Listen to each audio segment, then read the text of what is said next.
Hello guys, सबका स्वागत है हमारी चैनल अनटोल्ड स्टोरीज पे। तो आज की हमारी कहानी हमें सिखाना चाहती है कि ज़िंदगी में कई बार हम कुछ ऐसी चीज़ों का हिस्सा बन जाते हैं जो कि हम नहीं चाहते। हम एक ऐसे समाज का हिस्सा है जहाँ पे गलत होने वाले के साथ ही उसको गलत समझ बैठते हैं। पर क्या हम उन गलतियों को लेकर रोते हैं या लड़ते हैं, यही फैसला करना मुश्किल हो जाता है। इसी सोच के साथ देविका की आँख खुलती है। वो देखती है कि उसके शरीर से कुछ अजीब सी स्मेल आ रही है। वो खुद को कंफर्टेबल फील नहीं कर पा रही अपने पति सुजीत के साथ भी, और अपने आईने में खुद को देख उसे अजीब सा फील हो रहा है। तभी उसका पति अपने काम के लिए निकल जाता है।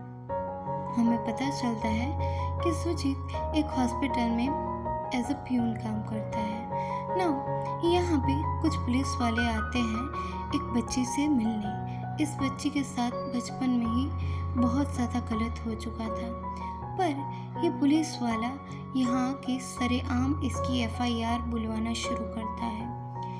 ये सुनते ही उसके माँ बाप की आंखों में से आंसू निकल जाते हैं। तो ये पुलिस वाला इनको बोलता है कि अगर तुम इसके साथ गलत हुए चीज़ की एफआईआर कर पाओगे तो सरेआम ये सारी चीज़ें बोली जाएंगी और तुम्हारी बेटी को उसी दर्द से दोबारा गुजरना पड़ेगा। ये बहाना देके वो एफआईआर कैंसिल करवा के चला जाता है। हम देख पाते हैं कि सुजीत ये सब चुपके से सुन रहा था, पर जब पुलिस वाला उसको पूछता है तो वो पुलिस वाले को ये कह देता है कि उसने तो कुछ सुना ही नहीं, हालांकि उसे हकीकत पता है। तभी देविका उठ के अपने स्कूल चली जाती है। स्कूल जाते ही वहाँ पे अपनी एक गिरी हुई बाली वो लेके पहन लेती है। वो कुछ याद करने की कोशिश कर रही है। उतने में ही उसकी दोस्त गीता वहाँ पे आ जाती है और उसे अपने वेकेशंस के बारे में बताने लगती है। तभी देविका उसे बताती है कि वो तो अपने आइलैंड टापू पे जाने वाले हैं, ना कि कहीं और। इसी आइलैंड पे तो उसकी सास रहती है। उसकी सास एक सख्त और बहादुर लेडी है। हाँ, उसके स्वभाव, उसके तेवर थोड़े अलग हैं, पर देविका को ऐसे ही वो बहुत ज़्यादा पसंद है। हम देख पाते हैं कि देविका अपने पति के साथ बहुत खुश रहती है और अपनी लाइफ में भी वो बहुत अच्छा कर रही है। पर अचानक आखिर उसे हुआ क्या है वो हम नहीं समझ पाते। इन्हीं दिनों में वो अपना प्रेगनेंसी टेस्ट करती है और उसको देखते ही वो स्ट्रेस्ड हो जाती है। अगले दिन हॉस्पिटल जाके रिपोर्ट करवाती है। रिपोर्ट पॉजिटिव आया है। ये सोच के उसकी दोस्त गीता बहुत ज़्यादा खुश होती है और वो कहती है कि उसे अपने पति से बात करनी चाहिए, पर देविका इसका कोई जवाब नहीं देती। शाम होते ही उसका अजीब सा बिहेवियर देख के सुजीत भी उससे बात करने की कोशिश करता है, और ना ही वो सो रही है, पर देविका सुजीत को टाल देती है और अपने फ़ोन में कुछ सर्च करने लगती है। हम देख पाते हैं कि वो किसी स्पेसिफिक टाइप के वीडियोस की सर्च कर रही है। हालांकि उसे कुछ मिलता नहीं, पर उसकी आंखों में हम साफ साफ डर देख पा रहे हैं। नेक्स्ट मॉर्निंग वो स्कूल में जाके अपनी दोस्त से फिर से बात करती है। क्या हुआ था आखिर उस दिन, वहाँ की क्या सीसीटीवी रिपोर्ट मिल सकती है? पर उसकी फ्रेंड उसे कुछ डॉक्यूमेंट्स देके जाती है और बताती है कि उस दिन सीसीटीवी एक्टिव नहीं था। ये जान के वो खुश भी है और दुखी भी, और तभी सीन इनके घर पे शिफ्ट हो जाता है। सुजीत और उसका दोस्त कमल आज पार्टी कर रहे हैं। पार्टी के दौरान इनको सिगरेट की तलब लगती है। यहाँ वहाँ ढूंढते ही सुजीत को एक रिपोर्ट मिलती है जो होती है देविका की प्रेगनेंसी की। ये देख के वो बहुत ज़्यादा खुश हो जाता है, पर शाम को जब देविका आती है, देविका उसे कुछ नहीं बताती। वो सोचता है कि शायद देविका मुझे सरप्राइज़ देना चाहती हो। ये सुन के ही वो उसे कुछ नहीं कहता। नेक्स्ट मॉर्निंग जब ये लोग खेल रहे होते हैं, देविका बताती है कि वो अपने माँ के घर जाना चाहती है। सुजीत भी साथ में आने की जिद करता है, पर देविका उसकी सुनती नहीं। घर पे कॉल करके वो निकल पड़ती है। पर यहाँ से तो वो कहीं और जा चुकी है, अपने एक स्टूडेंट के भाई की शादी में। हमें भी थोड़ा अजीब लगता है कि आखिर बिना इनविटेशन ही यहाँ पे क्यों आई। पर संदीप उसे अच्छी तरह से ट्रीट करता है। पर संदीप के जाते ही उसके कुछ रिलेटिव्स आके उसे अलग जगह पे लेके डराने धमकाने लगते हैं कि आखिर तुम यहाँ पे आई क्यों हो, तुम्हें तनु ने भेजा है ना। ये सुन के देविका अपनी बात रखने की कोशिश करती है, पर उन पे कोई असर नहीं, वो उससे बदतमीजी करने लगते हैं। तभी संदीप आके उन्हें छुड़ा लेता है। पर तभी अचानक ही दूल्हे पे कोई हमला कर देता है ना। ये सब देख के सभी लोग देविका के साथ और देविका उनके साथ हॉस्पिटल में जाते हैं। यहाँ पे वो लड़की बताती है कि भाई की एक गर्लफ्रेंड थी जिसको नीची जाति के होने के बावजूद उसके भाई से शादी करनी थी, तो हमें उससे डरा धमका के सब कुछ ख़त्म कर दिया, पर वो अभी भी भाई की शादी नहीं होने दे रही ना।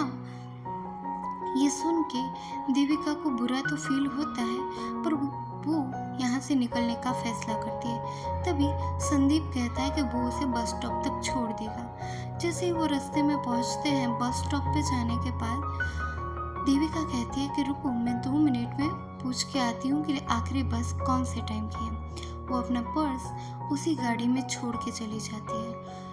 यहाँ से थोड़ी दूर जाने के बाद वो थोड़ी देर कहीं खामोशी से बैठ जाती है और वापस आके ये कहती है कि थोड़ी देर में उसकी बस है, और अपना पर्स लेके वो यहाँ से चली जाती है। और अपने पर्स में से वो एक और फ़ोन निकालती है। उसमें उसने रिकॉर्डिंग ऑन करके रखा था। 8 मिनट में कुछ बातें हुई थी जो उसे जाननी थी, जो सुन के ही उसका बुरा हाल हो जाता है। यहाँ पे उसे पता चलता है कि उसी के कुछ स्टूडेंट ने उसके साथ बहुत ही गंदा काम किया है, और वो इस सुनते ही टूट जाती है। उसमें उन सभी का नाम भी उसे सुनाई देता है। यहाँ से वो अपने घर जाती है और अपनी बहन और अपनी माँ को अपनी सिचुएशन समझाने की कोशिश करती है। और यहाँ से ये लोग नेक्स्ट डे हॉस्पिटल जाने का भी फैसला करते हैं, और सुजीत भी हॉस्पिटल जाता है और वहाँ पे अपनी वाइफ की रिपोर्ट के बारे में इंक्वायरी करता है। पर डॉक्टर उसे बताती है कि अगर 4 साल बाद तुम्हारा बेबी हो रहा है तो तुम अबॉर्ट करने का क्यों सोच रहे हो। ना ये सुन के सुजीत बहुत ज़्यादा शॉक हो जाता है, पर वो डॉक्टर को कुछ बता नहीं पाता और वहाँ से निकल जाता है। हम देविका को देखते हैं जो खामोशी रहने लगी है। उसके मन में बदले की भावना है, पर वो कैसे लेगी अपना बदला, वहीं वो उलझन में घिरी हुई है। तभी उसे अपने पिता की याद आती है कि उसके पिता एक बहादुर इंसान थे। वो हमेशा सच्चाई के लिए और अपने हक के लिए लड़ते थे।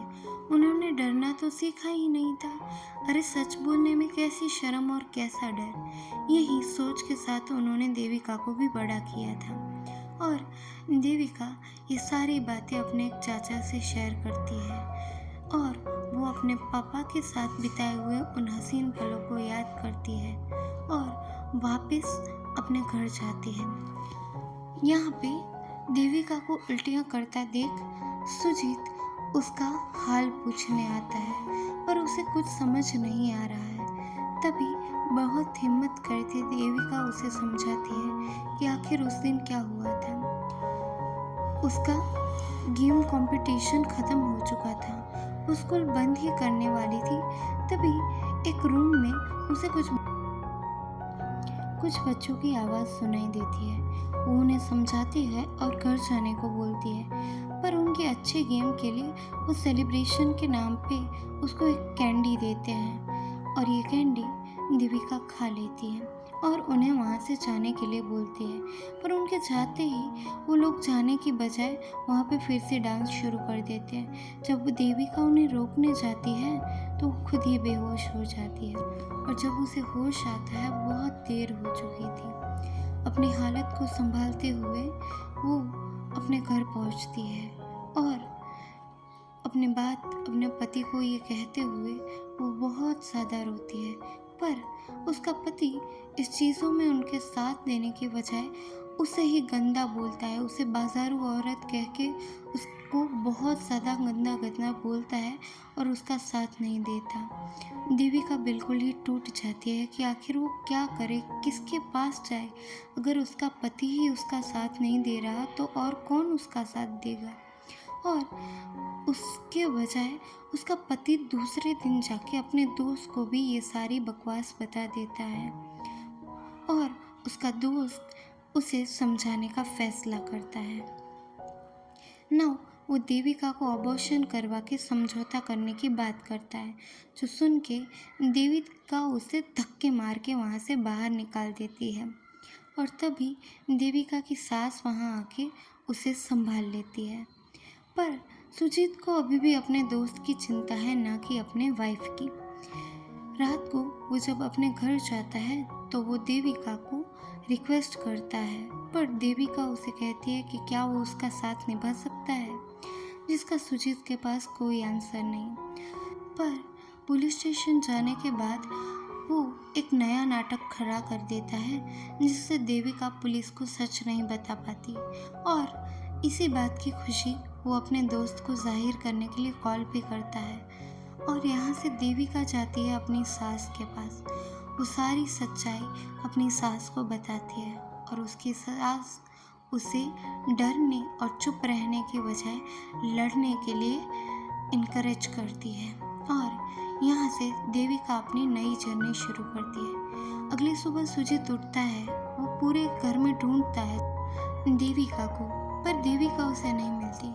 उल्टा उसकी माँ उसको बोल जाती है कि उसे शर्म है कि वो उसका बेटा है, क्योंकि उसमें मर्द बनने की कोई भी एबिलिटीज़ नहीं है। सुजीत देविका को कॉल ट्राई करता है, पर देविका उसकी कोई भी कॉल रिसीव नहीं करती। ये लोग अभी हॉस्पिटल में आए हैं और ऑपरेशन चल रहा है, पर पता नहीं क्या फैसला होगा।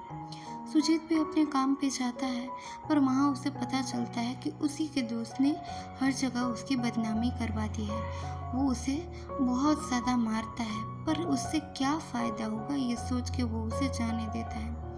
हम देविका को देख पाते हैं, जिससे मिलने उसका भाई आया है। वो अपने पापा की कुछ आखिरी यादें सुजीता को लौटाने आया है।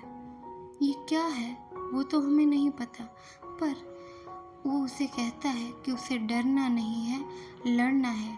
वहीं उनके पापा ने उनको सिखाया है, सही के लिए आवाज़ उठाओ और गलत से मत डरो। देविका भी हिम्मत करके अपने एक स्टूडेंट नवीन को कॉल करती है और उसका पता लगा कि वो तुरंत ही कोची पहुंच जाती है।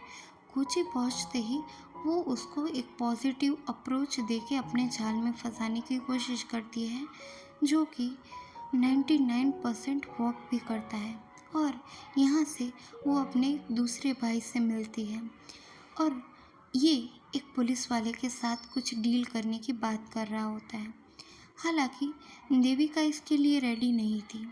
तभी हम देखते हैं कि नवीन हॉस्टल में भी एक गर्लफ्रेंड है उसकी, और उसके साथ होते हुए भी वो देविका के साथ बात कर रहा है, यानी कि ये पर्सन किसी के भी साथ लॉयल तो नहीं है। तभी हम देख पाते हैं देविका को। देविका अभी कुछ फैसला नहीं कर पाई कि क्या वो बदला लेगी या हार मान लेगी। तभी उसका भाई उसका हौसला बढ़ाता है और कहता है कि चाहे कुछ भी हो, वो उसके साथ अंत तक रहेगा। सुजीत भी इस बीच बहुत कोशिश करता है देविका से बात करने की, पर कोई फ़ायदा नहीं। नेक्स्ट मॉर्निंग ही देविका और उसका भाई यहाँ से निकल पड़ते हैं, पर तभी वो पुलिस वाला देविका के भाई को लेके चला जाता है, पर देविका रुकने वाली नहीं थी। वो जाती है उसी लॉज में जहाँ पे उन्होंने मिलने का फैसला किया था। और तभी हम सुजीत को भी देख पाते हैं, जो अपनी माँ से माफ़ी मांगता है कि उसने देविका के साथ बहुत गलत किया है और वो उसे समझाए। हम देख पाते हैं देविका को, जो उस लॉज में पहुंच चुकी है। वो थोड़ा सा अनकंफर्टेबल फील करती है, पर नवीन को इससे फ़र्क नहीं, वो तो जाते ही शुरू हो जाता है। पर वॉशरूम जाने का बहाना करके देविका अपने भाई को कॉल ट्राई करती है, पर उससे कोई बात नहीं हो पाती।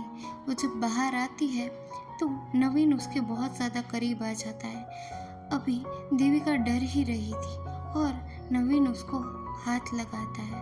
वो जैसे ही हमें लगता है कि इसे किस करने वाला है, वो एक जोरदार तमाचा मार देता है देविका को।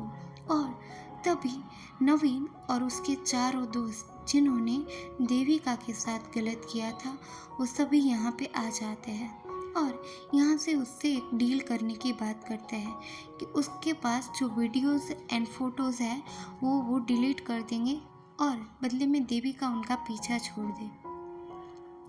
ये सब देख के देविका बहुत ज़्यादा नर्वस हो जाती है, पर नवीन को अभी भी चैन नहीं। वो एक और बार देविका को खराब करना चाहता है, पर वो अपने दोस्तों के आगे हार मान जाता है। यहाँ से देविका अपना सामान लेके निकलने वाली होती है और ये लड़के भी खुश होते हैं, पर दरवाज़ा खोल के जाने की बजाय वो दरवाज़ा बंद करती है। वो वापस लौट के आती है और इन चारों को कुत्तों की तरह मारती है। उन्हें अपनी असली औकात दिखाती है और बहुत ही बुरी तरह उन्हें मारती है। उन्हें सबक सिखाती है उनकी गलतियों के लिए, और वो जो पाप कर बैठे हैं उनकी सज़ा भी वो उन्हें खुद ही देगी। और एक टाइम पे हमें लगता है कि ये चारों मिलकर देविका की जान ही ना ले रही, पर तभी देविका एक जोरदार कोशिश के साथ अपने पिताजी को याद करती है। उसके पिताजी ने उन्हें नूनचक्स चलाना सिखाया था और मार्शल आर्ट भी। तो अपने बेहतरीन टेक्निक्स के साथ वो उन चारों को एक साथ मात देती है। वो उस हर एक लड़के को मारती है जिसने उसके साथ गलत किया है।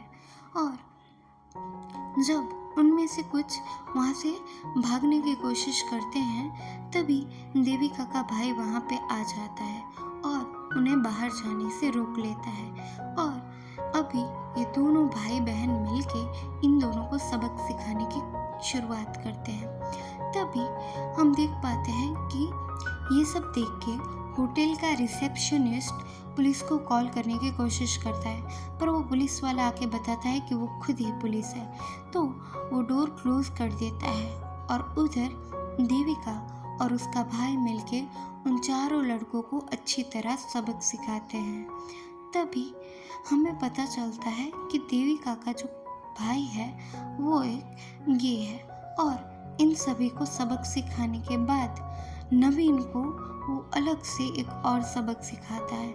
हालांकि नवीन बहुत गिड़गिड़ाता है कि वो बहुत शर्मिंदा है, पर वो उसे सबक सिखाने के बाद देविका वहाँ पे एक बम रखती है और बम के साथ वो उसमें आग लगा देती है और उसको अपनी सज़ा मिल जाती है।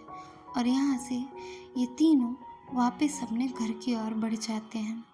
उधर हम देख पाते हैं थोड़े समय बाद सुजीत देविका से मिलने आया है। वो अपनी गलती के लिए माफ़ी मांग रहा है, पर देविका उसे बताती है कि पति पत्नी वो नहीं जो साथ रहे सिर्फ, पर बुरे वक्त में अगर तुम मेरा साथ निभाते तो शायद मैं तुम्हारे लिए सोचती, पर तुमने मुझे तब छोड़ा जब मुझे तुम्हारी सख्त ज़रूरत थी। वो सुजीत को छोड़ने का फैसला कर चुकी है और उसने अबॉर्शन भी नहीं करवाया। उसमें उस बच्चे का क्या दोष, और उसी के साथ वो अपनी नई ज़िंदगी बिताने का फैसला लेती है। तो आज के लिए बस इतना ही। Thanks for watching. Stay safe, stay healthy, piece.